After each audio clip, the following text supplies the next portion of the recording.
mode, call it, and get closer to training camp. He just started having some pain. Without going into the weeds too much, he was just not able to, probably the right way to say it would be to strong and push and the stuff that he needs to do. So obviously did imaging, and a lot of doctors involved, and the imaging's clean, which is the good news. So they're just trying to do some rehab and figure out exactly how to get him over the hump. So, he's kind of in that day-to-day mode. It could be a little longer. We'll know probably more over the next few days exactly where he's at, but it's encouraging over, I'd say, the last 3 or 4 days. You signed a goalie on September 11th for a season that starts October 9th. I mean, what is the level of concern that it could be something that's going to carry you a while in the season? Yeah, I mean, we thought about that. Obviously, you're taking in all the information between what the doctors are telling you and the imaging, and then actually talking to Upi himself, and so you're taking all the information. And honestly, Mike, I think it's really important to have internal competition, no matter what, and to protect ourselves. I think we've had a good off season. I like the way we've been intentional with how we've worked through a lot of different areas to improve our roster, improve the staff. And this was just, for me, an area where you have a goaltender in Georgiev that's played over 300 games in this league. He's played playoff hockey. He's at a great age. He's been around the league for a while. That was there, that we thought could come in and provide internal competition. And I think we have that at all positions. So I'd say that's a positive. What is the injury, and what's the diagnosis of it? Well, it's tricky. I don't want to get overly specific on exactly what it is. I'm not a doctor, but it's lower body, and he just was unable to have the strength and the confidence to perform if there was a game tonight, saying I'm 100%. So there's no alarms right now saying that it's a significant injury, like I said, but there was a tweak that he didn't feel great. So we just have to make sure we protect ourselves. And I'm really being honest with you guys that it's one of these situations where it's day to day, but could it stretch a little longer? Yes. Do we think that'll happen? No, but he may not be on the ice first day of practice. We're going to kind of see how the next 3 or 4 days go. His body of work is very good, but he didn't have a good year last year. Just what makes you think that he could get back to being the goalie he was maybe 3-4 years ago? Yeah, you guys have heard me say this before. I just think the nature of the position, there's a lot of variability. There's a handful of goalies in the world that are they're there every year. And then there's a lot of movement in the next, call it tier or tiers of goaltending. So he's had success in the league. He's proven that. Like I said, he's got experience, and that's a great thing. So I just felt like organizationally, when you can add someone like that, especially with a little bit of the unknown on exactly where UPL will be, it was the right thing to do. And if you don't add someone like that and you don't get the news you're expecting on UPL, and then if some little or tweaks happens to one of the other guys, all of a sudden you have really young guys in the pipeline that are potentially here. And I just wanted to make sure we did everything to protect ourselves and get off to a good start. He said he had a good summer and was feeling well. Is this just kind of the wrong time for this to happen? Only because you're coming in, it's a big year for him. It's a big year for you guys, and to have it start this way, does that concern you? A little bit. What's interesting about kind of the issue he's got right now is there's zero pain in terms of anything in the weight room, walking around. So it's just when he's in a certain kind of position on the ice, which obviously you need to be in to perform as a goaltender. So yeah, concern is maybe the, right word, but, everything the doctors are telling me and everything that, even in the last few days, the steps he's, making leave me optimistic that we'll be seeing him sooner rather than later, but we'll know more in a few days for sure. Surgery's been ruled out? Yeah, for now. I mean, who knows if something, he had a setback or something, but for right now, that's absolutely not something even being discussed. You told us a couple of times how you feel about Alex Tuck. How is that negotiation going? So I'd say that Alex has been told very clearly by myself and the organization how important he is to us. We want him here long term. The good news is that he's said the exact same thing about being here. He wants to be here. He's made it clear to me and to us. And, we've had good productive conversations with the Bartletts this summer. That's his agency. And like these things take time. We're gonna work through it. But I think for me, in my experience over the years, the most important thing is you have alignment on those key principles of wanting to be here, believing in the organization. And now we'll keep working at it. So that's something that's a priority, though, for sure. How tough is it, the climate of the league right now with these guys who are a year out? Everybody's kind of waiting, it seems. He's not in the Kaprizov, McDavid ledger, but everybody like that is kind of waiting, and it might draw things out for everybody. That's a good observation, Mike. I think that's exactly right. There's a number of players in the league right now in similar status, meaning a year left on their contract, free agency around the corner if they chose to go that route. And I don't think it's by accident that you haven't seen a lot of extensions, coming through, especially with some really high profile players. I think it's a nature maybe of the players trying to figure out where the market is and where it's headed. The teams trying to understand exactly, where they can go and from a cap perspective and manage it. So, I think that's real. And, but that's something that we've talked about a lot internally this summer and with Alex's camp as well. Kevin, go ahead, Bob. You were very open that Bo was at a unique stage of his career and he had some options and you were exploring some stuff. But I mean, ultimately, what led you to give Bo the 2-year extension? And why is he back, I guess? Yeah, well, when I try to be honest as I can with you guys, and when I kept telling you over and over again that my intention is to keep Bo Byram on our team, I was being honest. I think he's a really good hockey player.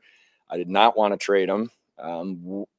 We're open to making any improvement we can via trade if we think it makes our team better. But my priority was to try to get him signed and, also improve our roster and our D core and the mix and find the right shot D combo that we've been looking for. And it was tricky because I wanted to do all that, but I also didn't really want to use Bo Byram as the trade piece to do that. So that was a difficult situation to work our way through. I think we got to the spot that I was comfortable. And I made it clear to Bo at the end of the season and his agent that we'd like him to be here. And we know where his status is. He signs a 2-year deal that I think gives him more time here to, see how things are shaking out. And hopefully he's here a long time, though. But I think it was a big deal for us to get him under contract and in a good spot and ready to start the year. And I think when he was paired with Rass last year, I mean, they were really good, and I like the way our D-core looks. It was a big focus of how we were going to build this offseason. He likes Buffalo and he likes his teammates. But did you have to convince him a little bit that this is the place to be? We're going to be fine, type of a thing, as you were talking to him? Bo, yeah. I think, the CBA is a CBA. Players, you have the rules of the rules in terms of when they can hit free agency and all that different stuff. And, obviously for him, he still thinks he's got a chance to continue to get better, as do I. I think he loves the city. He loves the people. He loves his teammates. He's just trying to figure out, how do I maximize and become the best player I can be? And as my conversations with him and then ultimately his agent, as we finalize the deal, where I think he's in a really good spot to do that here, and so does he. I think we have an elite D-core. I really do. I think we're one of the top D-cores in the league. I truly believe it. And it was a focus and an emphasis this summer. We need to be a better defensive team. We have to keep the puck out of our net. We have to get better defensively. That's not just our D, but Bo Byram was an important piece of that. And I made sure he knew that. Kevin, when it comes, GMs in a big picture, GMs generally get 5 years to deliver on their plan and get judged on it entering that season. And what are the internal and external pressures you might be facing or you might be feeling going into the season? We got to win hockey games. Honestly, John, I could stand up here all day and I can explain exactly why we've made moves or what I'm excited about with the roster. And it really doesn't matter. You guys are going to write what you're going to write or say what you're going to say on the radio or TV. That's fine. We need to win. And I'm fully aware of that. And I'm excited about that because I believe in this group. And for me, I don't get up every day thinking about my own situation. I'm going to get up every day trying to improve this team, trying to be the best leader I can be for the players, the staff, and ultimately do it my way, and that's what I believe in. Working as hard as you can possibly work, trying to get better every day. And if I do that, it'll shake itself out the right way.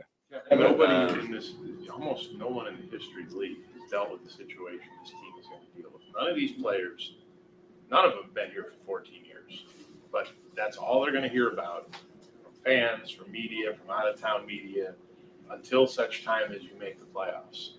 You can't make the playoffs in October. We've seen you can lose the playoffs in November, October, December, whatever. What is the message for this team about, you got to start the season, but everybody's talking about the playoffs? Yeah, I think it's first of all talking about it. It's okay. We're gonna go through camp, and this is gonna be a really, really hard training camp, and not as a punishment, more of we need to raise our standard, and that's gonna be. It's been very clearly expressed to the players at the end of last year through the changes we made with strength conditioning. There's a higher expectation, so. That's where you start. And then we're going to have a little retreat at the end of training camp where, when you get down to your roster, where there's some team bonding and, some honest conversations that are going to go on that I'm excited about to kind of get everybody on the same page. And that's something we'll talk about. Like, yeah, you're right. These players can't or worry or think about 14 years ago, but they're going to get asked about it. So how do you process that? What do you do? Ultimately, for me, it's really simple. Just be in the moment. And just show up every day and be a professional, put the work in.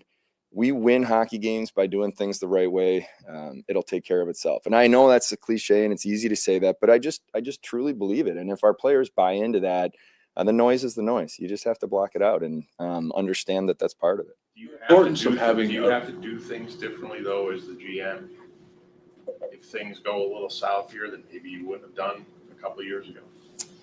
Well, I guess differently, I don't know what you mean by differently, but I think for me, there needs to be a steadiness in the way I approach every day. I believe in this group. I believe in the coaching staff. I believe in our players. I believe in this group, and I believe we're ready to take a big step this year. They have to feel that from me, and the ups and downs, every team deals with it. So it's, for me, a consistency of belief that they're going to feel, even if, we lose a couple in a row or however that goes. But am I going to do everything I can to make sure that we're improving and adding to the team if there's something to do? Of course. That's always what I'm going to do. But I want the players to feel the confidence that I have, and I'm going to make sure they do. This isn't directed at you because a lot of people have stood at that podium before you making similar statements. I believe in this team. The fan base, though, however, seems a little down, skeptical, perhaps. How do you get that message across to a skeptical fan base that has had promises, vows made that haven't been fulfilled?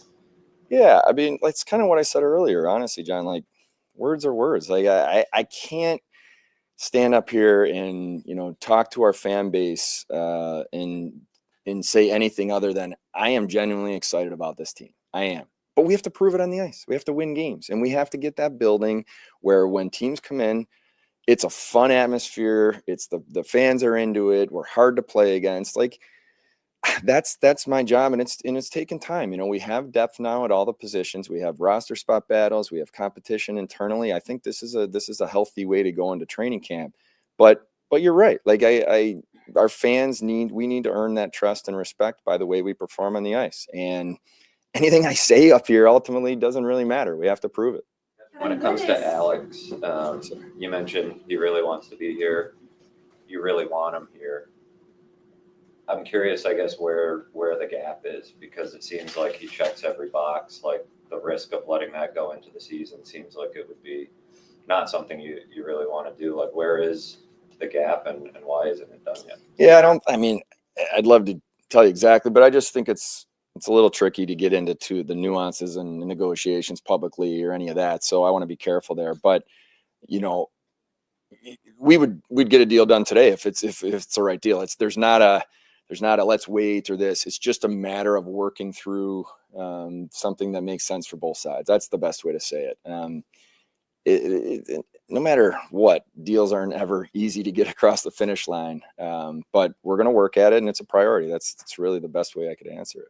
An urgency, though, to try to get it done before the season, so it's not a distraction hanging over this team. Yeah, it works both ways. Like, for me, sure, it would have been great in August, September, October. That's great. But they're also, for him, it has to be a comfort level of this is the right time to do it. So yeah, for sure. I mean, I'm going to continue to talk to his agents here in the coming days and have some meetings lined up, and we'll keep working at it. So I'm not going to put a deadline on it though, Matt. I don't think that's really fair. I think it's just one of these things that he knows that he's a priority. And we just got to get it done. Kevyn, what is your vision for this team? What do you want to see from this team when they step on the ice October 9th? Yeah, I want a team that, first of all, we have to be harder to play against. We have to be a team that at the end of the night, when you use home, and when we're home, teams know that, man, that was a tough building to come into. That was a tough night. And I think we've been too easy to play against, and I'll take responsibility for that. And that's not anything to do with age or fighting or any of that. It's just being more competitive. So harder to play against, competitive. We identified players that we thought would check those boxes. I want a better defensive team. We have to clean up our defensive play. And I do believe that we've made some significant changes to the roster that will help in those areas. And also a team that plays with passion. This is the greatest game in the world. And when you're an NHL hockey player, there's no better job in the world. So go out there and enjoy it and compete. And, I think that that's the type of team that I envision. And I think it's also the type of team that our fans get excited to watch. And how or who do you think can replace JJ's offensive production? Well, yeah, it's a good question. It's something we talked a lot about. Scoring is an area that we've done a pretty good job in terms of putting the puck in the net. And we have players that can score.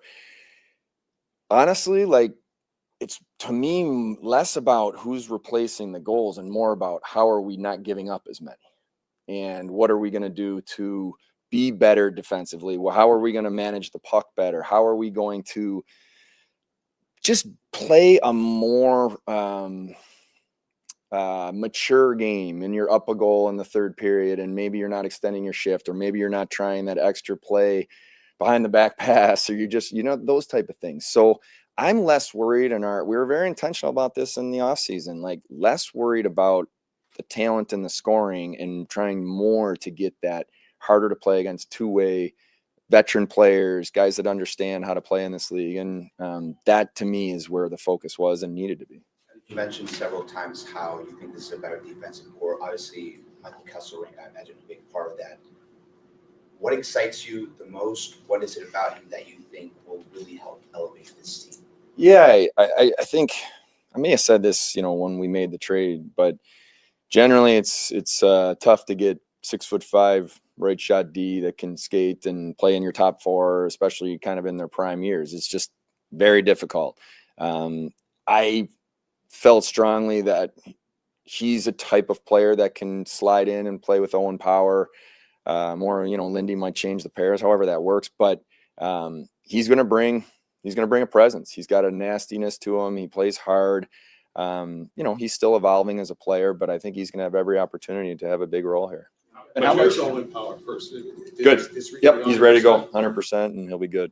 What kind of things can Michael do to help Owen Power? If they do play together a lot and get that consistency, what kind of things can he bring to Owen? Yeah, he's long, he's competitive. I think he'll have the ability he could skate, to get up ice, to be, and he's skilled enough to be able to make plays with Owen or whoever he's playing with. But, I see maybe an ability to kill plays in the D zone with his length and physicality, and then let's get the puck out and go. And, Owen's proven that he can play with anyone. He can play either side, but I just think having a stabilizing partner for him is important. I've been working on this for a while, so I'm just excited to kind of, see how it looks when they hit the ice.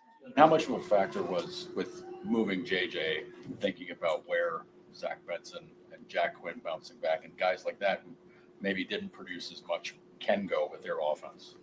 Yeah, you nailed it. I think there's some ability internally for guys to be elevated.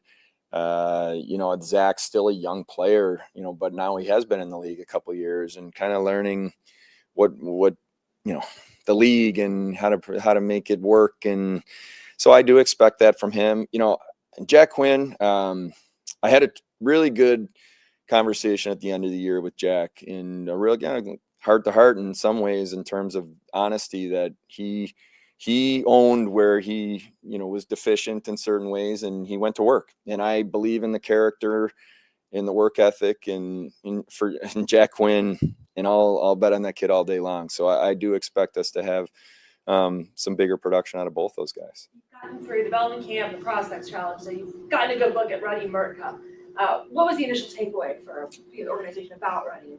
Well, he honestly, like, rookie camp's fast, physical, chaotic hockey. It's tough hockey to play just because it's, you know, there's a lot of chaos out there. But I thought he really, really looks like a kid that's more polished than even you'd expect at that age. Just little plays he'd make. He's got a physicality and a meanness to him that we like. 6'6", and he's raw. You know, he's got a big upside in terms of building up his body. So love what I've seen so far, and he's a great kid. He's come in from day one at development camp, and just a presence about him, and, you know, we're excited. He's a good prospect. Would he be eligible to play in Rochester this season? Yeah, and that's something we'll discuss. I do like the situation he has in junior, you know, in Seattle. So we'll have those discussions, but I'd like to see him maybe get in a game as well in the preseason here early, and just kind of evaluate where he's at. But he's going to be a good one for us. We've spent a lot of time talking about UPL and Leon and Georgia. Where's Devin Levi in this whole thing? I mean, at what point is he ready to make the step up to the NHL level? And is this franchise losing confidence in him? He not losing confidence at all. I mean, I believe in Devin Levi. I think I just told him this the other day. I have no doubt in my mind he's going to be a really good National Hockey League goaltender. When is really up to him, you know, and that's okay. He's in a situation right now where he's in a really good place mentally. He started to build his game and, you know, getting the starts that he needs.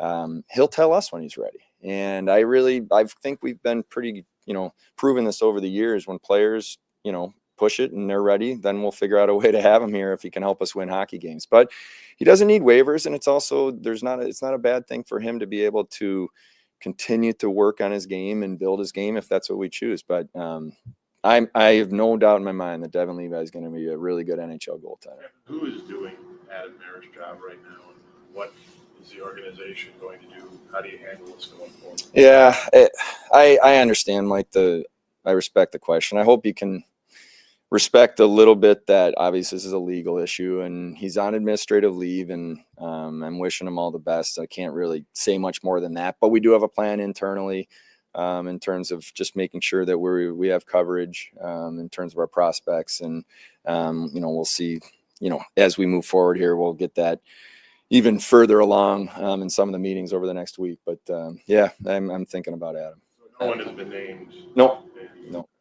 When it comes to Isak Brzan, this is his fourth year pro. This is the year he's got to show you guys. I mean, he didn't have a great prospects tournament.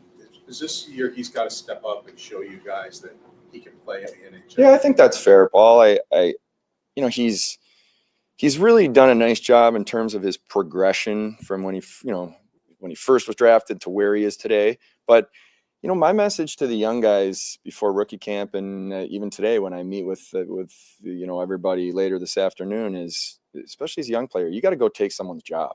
You know, nobody in this league is going to give you anything or hand you a job. You have to go earn it. And I think, you know, for me, Rosie's at that spot now in his career where it's time. You know, whether he makes a team out of training camp or starts in Rochester, when his name gets called, you know, you kind of have to have that mentality that, you know, I'm here and I'm never going back. I'm taking someone's job. And that's something I've told him directly as well. So yeah, I think everybody is on a different timeline, but, you know, I think he's been here long enough and had experience where I think he realizes that as well. You're like scribbling down the names and you're trying to put together what you think the lineup could look like. And I know there's a lot of moving parts here. Do you have a preference between where Tage goes, whether it's at center or at wing? Well, no, in terms of, like, he's really capable at both, and he's more than happy to play both. What I like now is, with the depth we have at center, it really gives Lindy the ability to decide how he wants to utilize Tage and where he thinks that he can be most productive. And there are, I mean, people that really understand the game at a high level will see even within shifts, there's times where maybe he's playing wing, but he's kind of playing center at the same time, the way defensive responsibilities or whatever, however it works out. So, you know, I think Lindy will make that decision, but the best part is he's comfortable at either. That's the best way to say it. So with the depth we have now with Norris being healthy and ready to go, I think it gives Lindy that flexibility. Other than UPO, anybody not ready for tomorrow? Tucky's day to day. So he may not be out there tomorrow or the next, day or two, but he's nothing significant, just a little bit of a little minor thing. So that's day to day. Jordan Greenway will not be ready to go to start camp. He had a setback in his rehab and had a second surgery. I want to say it was mid-July. So probably the timeline for Jordan would be somewhere around opening night. But that doesn't mean he'd be playing. That's just to be cleared and ready to go. So he is going to miss a little bit of time here, and you won't see him during training camp. How badly do you feel for him? I mean, he's been through a lot. Yeah. Yeah, tough, and he had kind of all signs were progressing well in the off season, and then he was skating pretty hard and had a setback and, had to get reexamined and ultimately ended up having to have a second surgery. So not the news we wanted, but he's working hard right now. He'll be ready.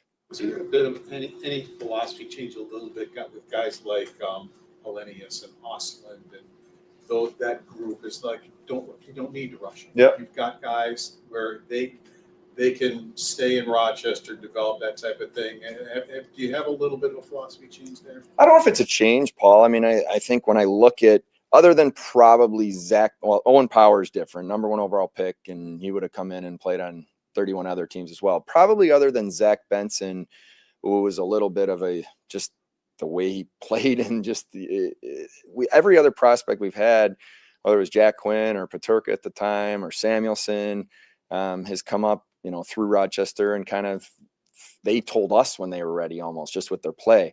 So I don't know if it's a philosophy change. Where I think it's different though, Paul, is I think we have better depth. We have competition at all positions. We have depth where the young players are going to need to take someone's job, and that's, I don't care if you're a first round pick or a free agent signing, like you're going to have to earn it. And that's okay. So I really like the pipeline we have. I like the competition we're going to have in training camp. And I think that's going to make our players better. But, and then when they've come up and they're ready to take someone's job, they're going to feel that, like, I've earned this, I'm ready. So not a philosophy change, but I like the situation we're in. Two more. Going back to Zach, early stage of his career still, what is that progression, just development in terms of what you want to see in this next season look like, maybe compared to some of the guys who've been in the league a little bit longer? Well, I think the nature of a player like Zach is, always a high-end scoring type of player, meaning just, at every level as a kid. And then you get in the NHL, especially 18, 19 years old, it's tough to produce. So I think the next kind of, evolution in his game is just to more production and then force the coach's hand where he gets more power play time because he's playing so well. And I mean, he does so many little things during the games of just the way he can dig out pucks and, make plays. And he's really good defensively for a young player. But I think that's probably the next step in his progression. There's obviously a lot kind of changing with the cap environment, new CBA.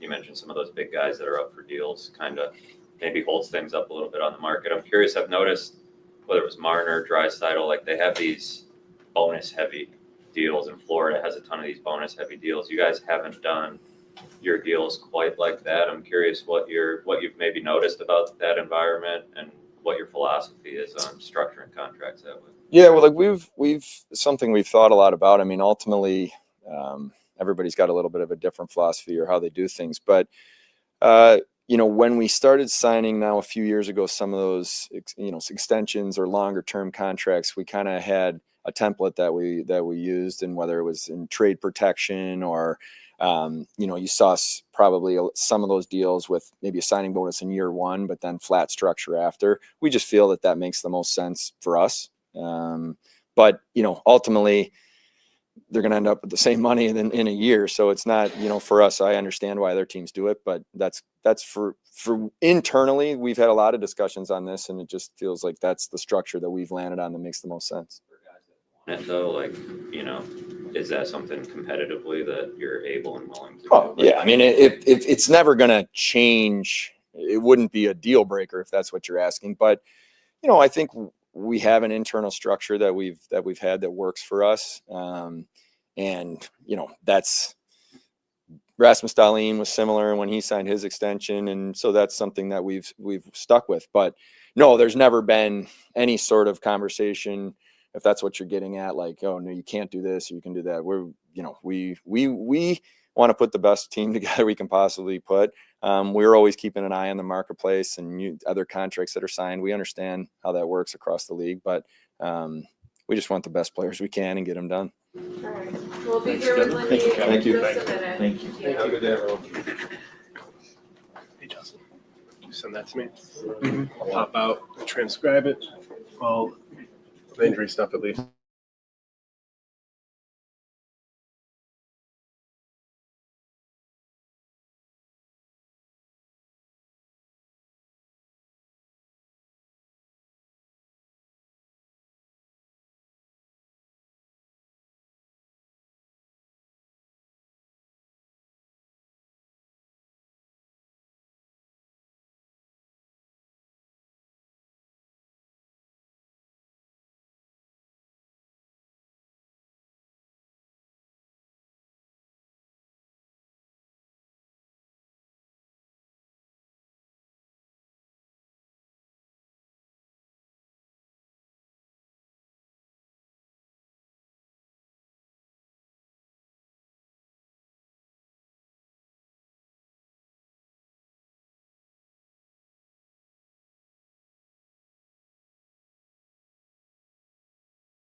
got some new players now, some defensemen, some forwards, new goaltender.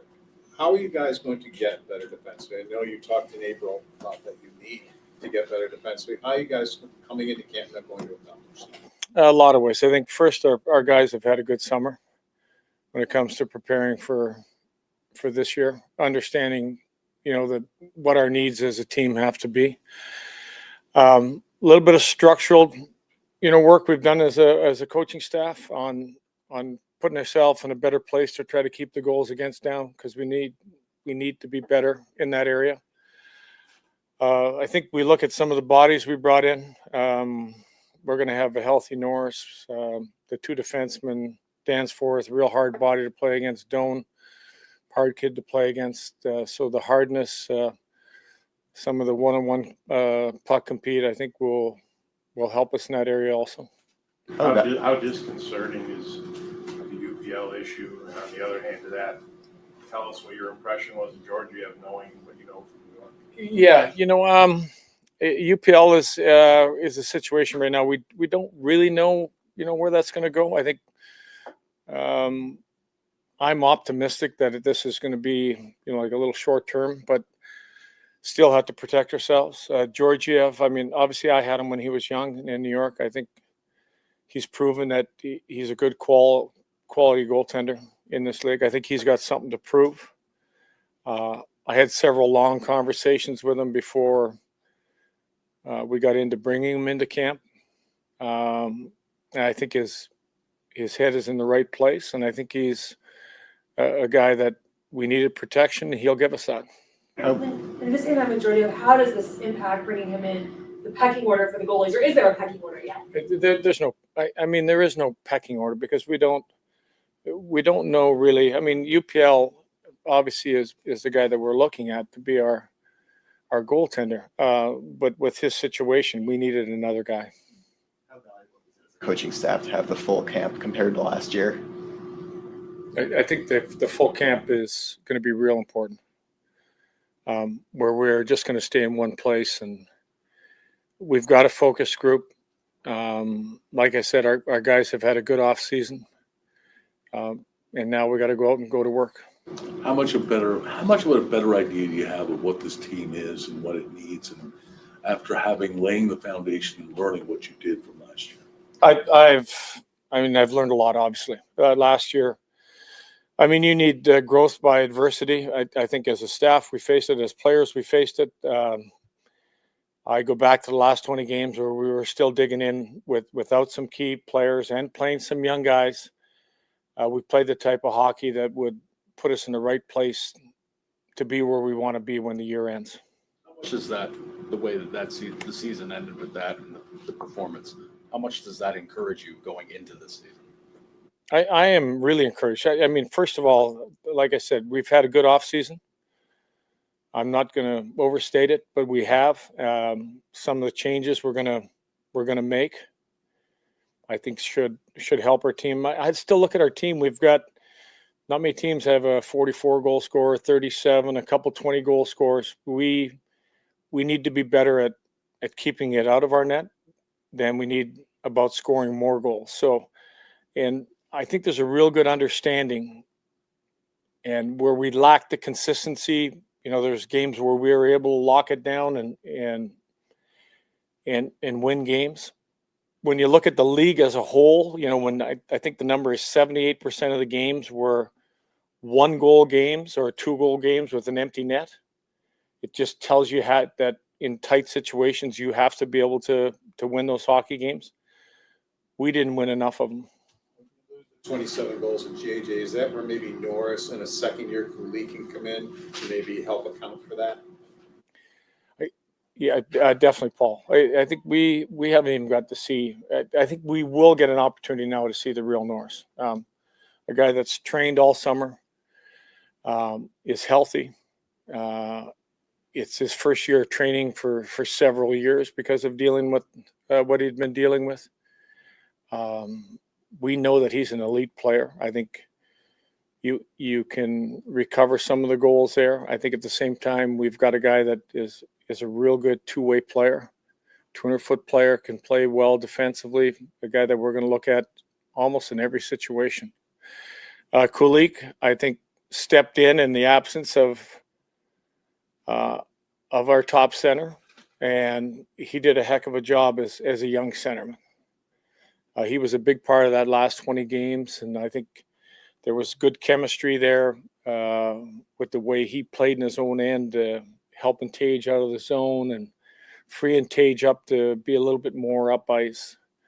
That kind of connection was something that was important to us. We have Michael Kessler, and I don't think we've had a chance to ask you about him. I mean, obviously the right shot. We have size, we have skating, we have physicality. I think we've got a player that is on the, kind of the cusp of just becoming a really good two-way player in this league. I really feel that the right-handed shot defenseman will be just a big asset for us, moving pucks up ice, moving pucks to the neutral zone, low to high in the offensive zone where you're not digging pucks off the wall on your backhand. But we've got a guy that's really excited to be here, and a guy that I think can be a big piece. He's got size. He's got everything. You have the unique perspective of having been here before and now back.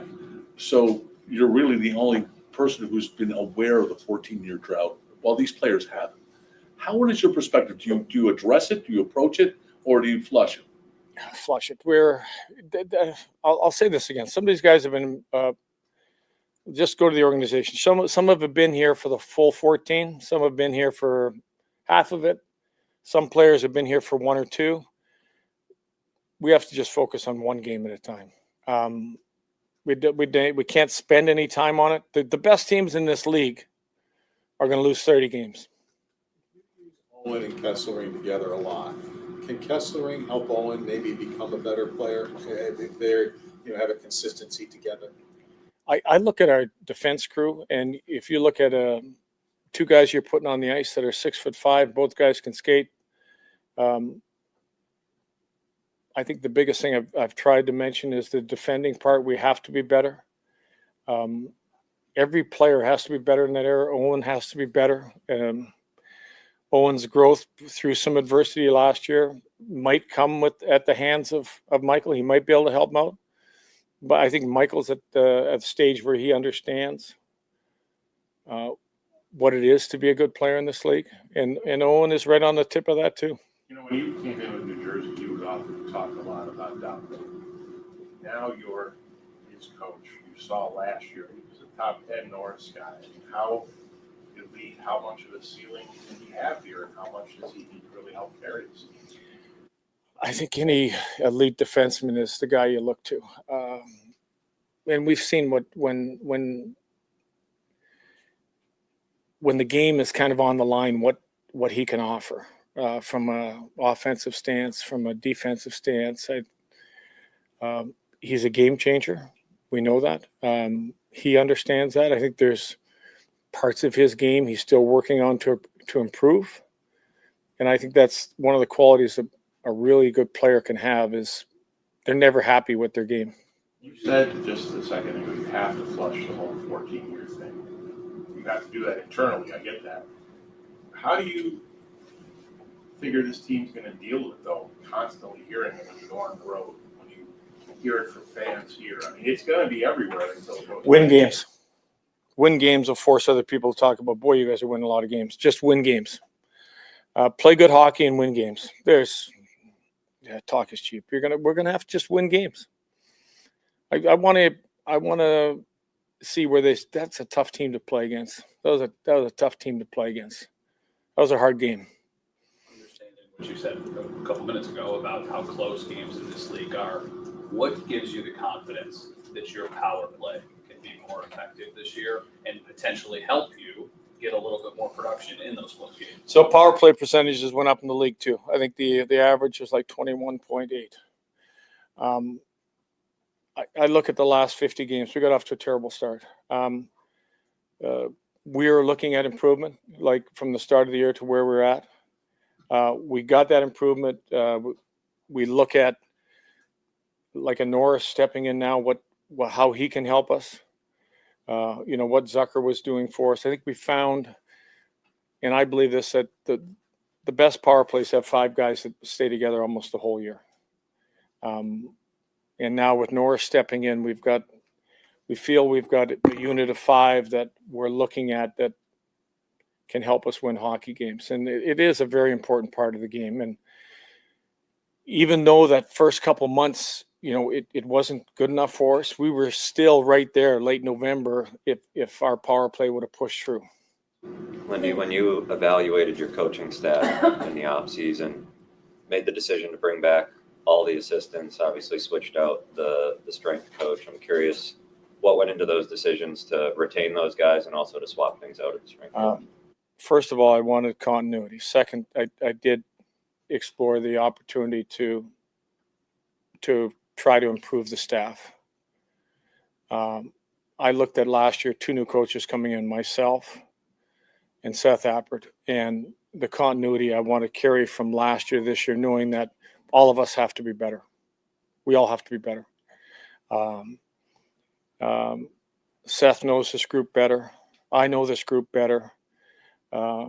Marty is the one guy that's been involved with the defense, and there's a lot of areas that we can still continue to improve. But the thought of the continuity going from last year to this year with 2 new coaches coming in last year, at the end of the day, I decided to keep it the way it was. And I believe in this group. I do. We spend endless hours. We know where there's areas we need to improve, and we're going to improve them. You're getting in that new strength staff. We've heard some guys talk about maybe this will be a tough camp, conditioning wise. Like some guys think it's going to be a tough game. All of them. So. So I've said we've had a good summer. I will say that I was just part of watching what was going on downstairs, and we've got quite a few players. I'm really impressed with where they're at after 5 months. And I've said when you have 5 months from the end of the season to now to make huge strides, you should be able to, if you're not a playoff team or a playoff player. I think we've got that. The initial, I've watched them skate now for a couple of weeks, and now just watching some of the testing down below. The staff has made an impression. That strength staff has made an impression on the players already. What stands out about Murtka to you, and do you want to give him a long look in the preseason, like that a first rounder often gets, play him 4 or 5 games? Maybe? First of all, the focus will be making sure that the group we have, which I think is a real strong group, we get those guys in the right place. Really have liked the kids play in the prospect games. Really feel, I think everybody feels that this is going to be a good prospect for us. I have no real long-term plan. He's going to play. He'll play a couple games, but the focus will be that the group we have, making sure that group is ready to go. Dylan wants to be in the middle of the battle. We know that part of him. He's got a great shot. Do you see an offensive upside to him also as you look at him as a player? Yeah, I think, you never want to take that away from anybody. I think there is an offensive side. I think it is a side that sometimes there's surprises. It could be a good surprise for us. Do you think your forward lines are going to look just with all the new pieces, and how quickly would you like to get things set to get chemistry before the season starts? I think it is the one thing that we immediately start playing with, with a healthy Norris and how he looks, what your top 6 could look like. If you go back to the end of the year where we ended up with, Kulik in the middle and McLeod and Krebs, and then an Ostland or something that we're playing in those last.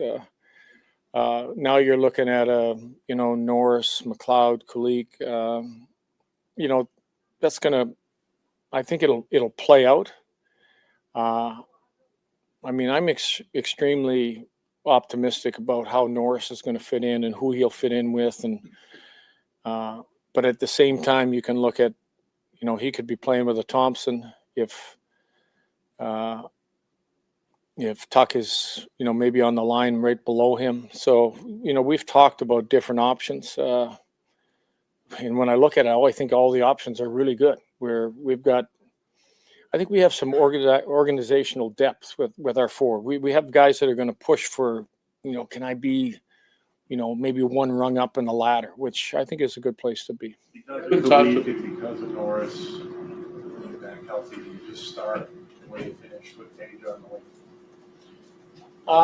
Initially, I think so. And I've had conversations with Tage. It doesn't matter to him. I think that at the same time, you'll see inside of a game, he'll still take faceoffs in his own zone. He'll get some reps at center ice, knowing that we can use him there. I just liked his point production better when he was on the wing. And it frees up a guy like that who can shoot and get a little head of the play sometimes to get the extra opportunities. Kevyn talked about end of camp retreat that the team will have. Apparently a bonding session. Can you expand on that? We are going to really team culture. I don't even call it bonding. I'm just going to call it culture. How we want to treat each other, how we want to play, how as a group, we're going to come together as a family and get this done. Feel the importance of behind this idea. I did it in Jersey. Did it twice there. Felt it was really good for the group. I mean, not just players, but I'm talking equipment staff, our whole staff being together, knowing that we're all in this together. And it is going to be about having a couple sessions where we're going to work on stuff that is culture of our team. Lindy, what is your vision for this team? What do you want to see on the ice when this team steps on it October 9th against the Rangers? Hard to play against and play well defensively. Last year, go ahead, Jeff. See, I know last year you had a crunch time-wise to be able to cut down the roster. How quickly do you want to get it down to? Oh, crap, you're way ahead of me now. I think last year was because of really because of the Europe and leaving that and not knowing the players. Now I really feel I have a better handle on these players. I will admit right now I didn't have a good enough handle on the players. I was optimistic about where some guys would be last year, and I was wrong. What do you need from your third pair? I think we can kind of piece together who likely your top four guys are. Understanding. I'm not even going to get into pairs and third pairs, and I would like us to have 6 really good defensemen and 3 really good pairs. Whatever those pairs are, I think inside of a game, if you need more offense, you may see pairs switch. You might put your top 2 offensive guys. We might, if you're in a real tight game, you might see your top 2 defenders playing together a lot. But not concerned with that at all. You mentioned culture and the team building you're going to do. How big of an emphasis was culture in some of these moves you made this offseason, whether it was Danforth, Doan, Kesselring? Everybody kind of describes these guys as culture guys. Yeah, I think it's everything. You can throw Gertzen in there too as part of that. He's a tremendous character guy. Hard guys. All these guys are hard guys. All these guys are incredibly hard workers. And look at Danforth, how he got to where he got. That's an incredible story in itself. Players that have fought their way and have been able to get there and now can make a difference. And I think they can help us be difference makers. You feel you had to make a change at the strength and conditioning?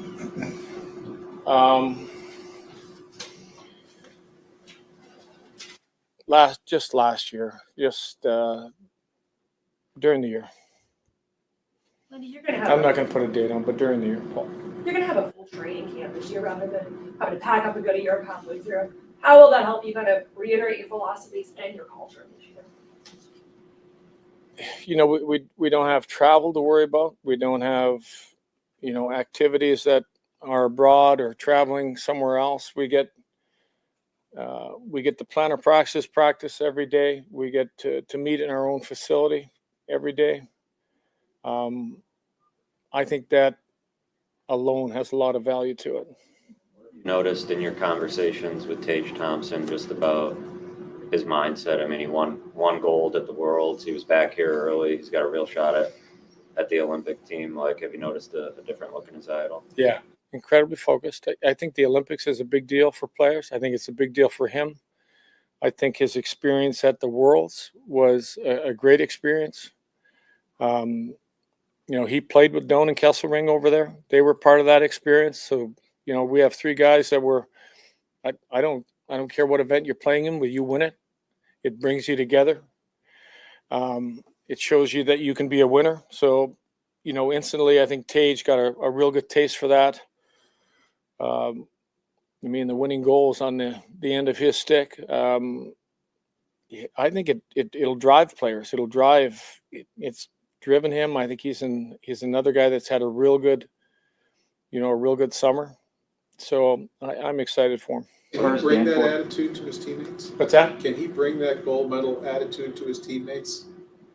Can that wear off? I think first and foremost, you do it on the ice, and then you back it up with whatever you need after that, Paul.